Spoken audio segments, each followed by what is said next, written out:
আউযু বিল্লাহি মিনাশ শাইতানির রাজিম। বিসমিল্লাহির রহমানির রহিম। শুরু করছি মহান রাব্বুল আলামিনের নামে, যিনি বড়ই মেহেরবান এবং পরম দয়ালু। ইরশাদ হচ্ছে সূরা নিসার 23 নম্বর আয়াত থেকে 50 নম্বর আয়াত পর্যন্ত।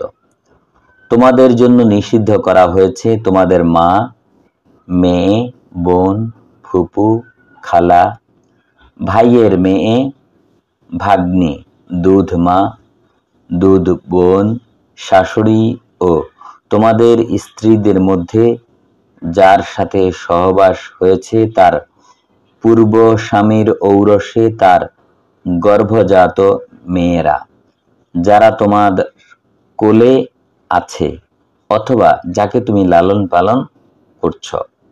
তবে যদি তাদের মায়ের সাথে সহবাস না হয়ে থাকে তবে তাদের সাথে তোমাদের বিয়ে হওয়ার মধ্যে কোনো দোষ নেই।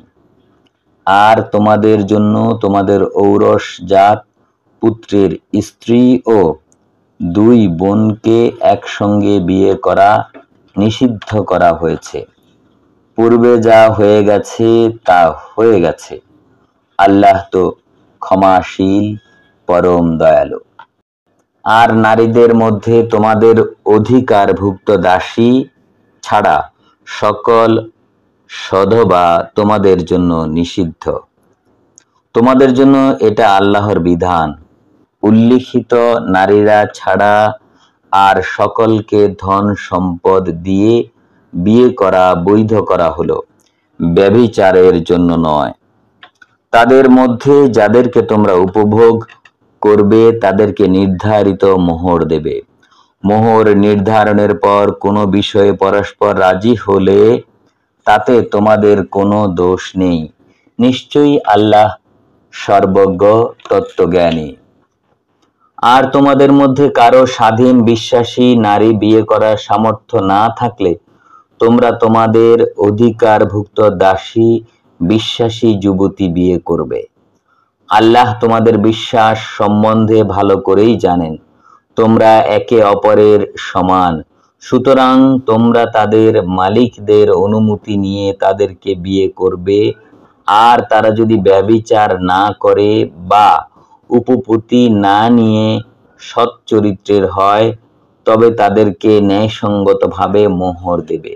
বিয়ের পর যদি তারা ব্যভিচার করে তবে তাদের শাস্তি স্বাধীন নারীর অর্ধেক।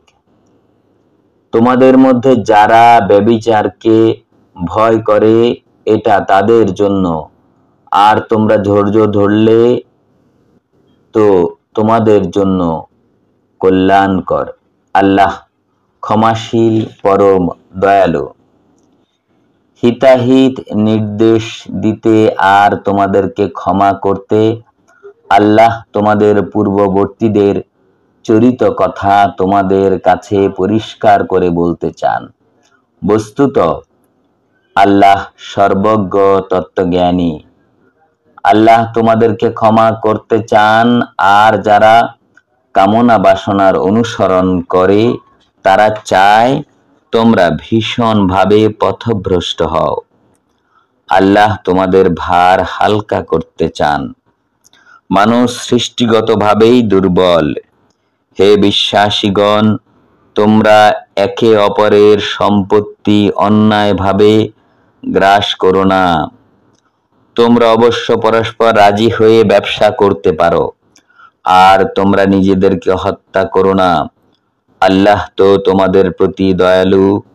আর যে কেউ বিদ্বেষ বশত এবং অন্যায়ভাবে তা করবে আমি নিশ্চয়ই তাকে আগুনে পোড়াবো, আর এটা আল্লাহর পক্ষে খুবই সহজ ব্যাপার। তোমাদেরকে যা নিষেধ করা হয়েছে তার মধ্যে যা গুরুতর তা থেকে বিরত থাকলে তোমাদের ছোটখাটো পাপগুলো আমি মোচন করব এবং তোমাদেরকে সম্মানজনক স্থানে প্রবেশ করার অধিকার দেব, যা দিয়ে আল্লাহ তোমাদের কাউকে কারো উপর শ্রেষ্ঠত্ব দান করেছেন। তোমরা তার লালসা করো না। পুরুষ যা অর্জন করে তা তার প্রাপ্য, আর নারী যা অর্জন করে তা তার প্রাপ্য। আল্লাহর অনুগ্রহ প্রার্থনা করো, আল্লাহ তো সর্ববিষয়ে আর প্রত্যেকের জন্য আমি উত্তরাধিকার নির্ধারিত করেছি যা পিতামাতা ও নিকটাত্মীয়রা রেখে যায় সে সম্পর্কে। আর যাদের সঙ্গে ডান হাত দিয়ে তোমরা অঙ্গীকারে আবদ্ধ হয়েছ তাদের প্রাপ্য তাদেরকে বুঝিয়ে দাও। নিঃসন্দেহে আল্লাহ সবকিছু দেখেন। পুরুষ নারীর রক্ষাকর্তা, কারণ আল্লাহ তাদেরকে একজনকে অপরের উপর শ্রেষ্ঠত্ব দান করেছেন, আর এই জন্য যে পুরুষরা তাদের ধন সম্পদ থেকে ব্যয় করবে, তাই সাধ্বী স্ত্রীরা অনুগতা এবং যা লোক চক্ষুর অন্তরালে আল্লাহর হেফাজতে তারা তার হেফাজত করে। স্ত্রীদের মধ্যে যাদের অবাধ্যতার আশঙ্কা করো তাদেরকে ভালো করে উপদেশ দাও, তারপর তাদের বিছানা যেও না, তাদেরকে প্রহার করো। যদি তারা তোমাদের অনুগত হয় তবে তাদের বিরুদ্ধে কোনো পথ খুঁজবে না, আল্লাহ তো মহান, শ্রেষ্ঠ। আর যদি দুজনের মধ্যে অর্থাৎ স্বামী স্ত্রীর মধ্যে বিরোধ আশঙ্কা করে তবে তোমরা স্বামীর পরিবার থেকে একজন এবং স্ত্রীর পরিবার হতে একজন সালিস নিযুক্ত করবে। যদি তারা উভয়ে নিষ্পত্তি চায় তবে আল্লাহ তাদের মধ্যে ফয়সালা করার অনুকূল অবস্থা সৃষ্টি করবেন। নিশ্চয়ই আল্লাহ সর্বজ্ঞ, সব বিষয়ে তিনি অবহিত।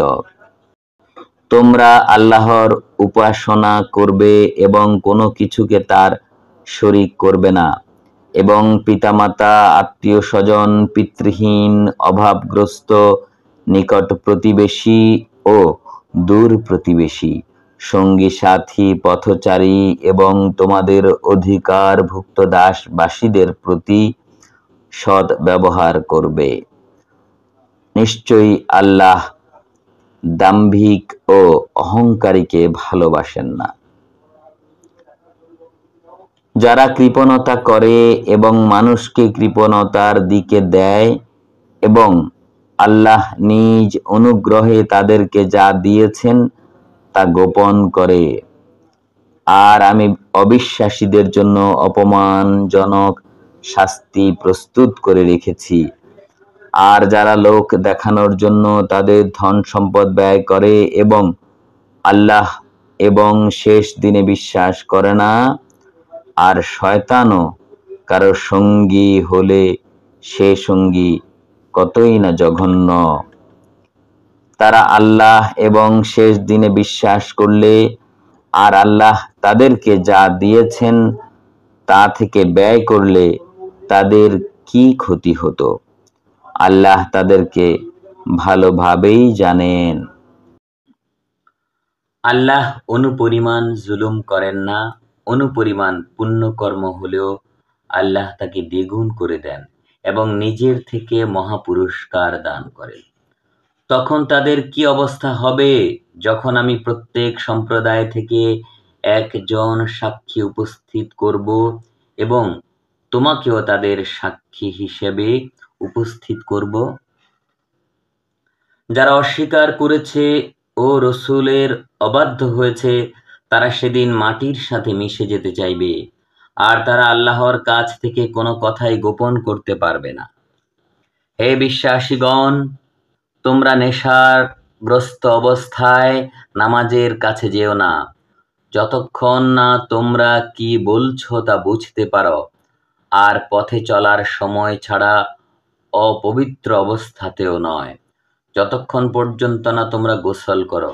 আর যদি তোমরা অসুস্থ থাকো অথবা সফরে থাকো বা তোমাদের কেউ পায়খানা থেকে আসো অথবা স্ত্রীর সাথে সঙ্গত হও আর পানি না পাও, তবে তায়াম্মুম করবে পরিষ্কার মাটি দিয়ে এবং সেই মাটি মুখে ও হাতে বুলিয়ে নেবে।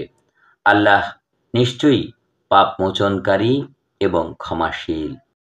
আল্লাহ তোমাদের শত্রুদেরকে ভালোভাবে জানেন, আর অভিভাবক হিসেবে আল্লাহই যথেষ্ট। সাহায্যকারী হিসেবেও আল্লাহই যথেষ্ট। যাদেরকে কিতাবের একাংশ দেওয়া হয়েছে তাদেরকে তুমি কি ভুলের ব্যাসাতি করতে দেখোনি? আর তারা তো চায় তোমরা পথভ্রষ্ট হও।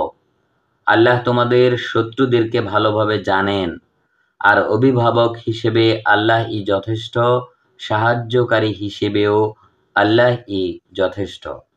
ইহুদিরা কথাগুলো বিকৃত করে এবং বলে, আমরা শুনলাম ও মানলাম না, আর আমাদের শোনা না শোনার মতোই। আর তারা তাদের জিহ্বা কুঁচকে ধর্মকে অবজ্ঞা করে বলে, রঈনা। কিন্তু তারা যদি বলতো, শুনলাম ও মানলাম এবং শোনো ও আমাদের দিকে তাকাও, তবে তাদের জন্য ভালো ও সঙ্গত হতো। কিন্তু তাদের অবিশ্বাসের জন্য আল্লাহ তাদেরকে অভিশাপ দিয়েছেন, তাই তাদের অল্প লোকই বিশ্বাস করে। তোমাদের যাদেরকে কিতাব দেওয়া হয়েছে, তোমরা তোমাদের কাছে যা আছে তার সমর্থক রূপে আমি যা অবতীর্ণ করেছি তাতে বিশ্বাস করো। সেই সময় আসার পূর্বে যখন তোমাদের মুখপাত্রদেরকে আমি ধ্বংস করব, তোমাদেরকে বিপরীত দিকে ফিরিয়ে দেব এবং শনিবার অমান্যকারীদেরকে যেমন অভিশাপ দিয়েছিলাম আমি তেমন অভিশাপ তোমাদেরকে দেব। আল্লাহর আদেশ তো কার্যকর হয়েই থাকে। আল্লাহ তো তার অংশী করার অপরাধ ক্ষমা করেন না, এছাড়া অন্যান্য অপরাধ যাকে ইচ্ছা ক্ষমা করেন। আর যে কেউ আল্লাহর অংশী করে সে এক মহাপাপ করে। তুমি কি তাদেরকে দেখোনি যারা নিজেদেরকে পবিত্র মনে করে? না, আল্লাহ যাকে ইচ্ছা পবিত্র করেন, আর তাদের উপর সামান্য পরিমাণ অত্যাচার করা হবে না। দেখো তারা আল্লাহর সম্বন্ধে কেমন মিথ্যা বানায়, আর প্রকাশ্য পাপ হিসেবে এই যথেষ্ট। মহান আল্লাহ যা বলেছেন সত্য বলেছেন।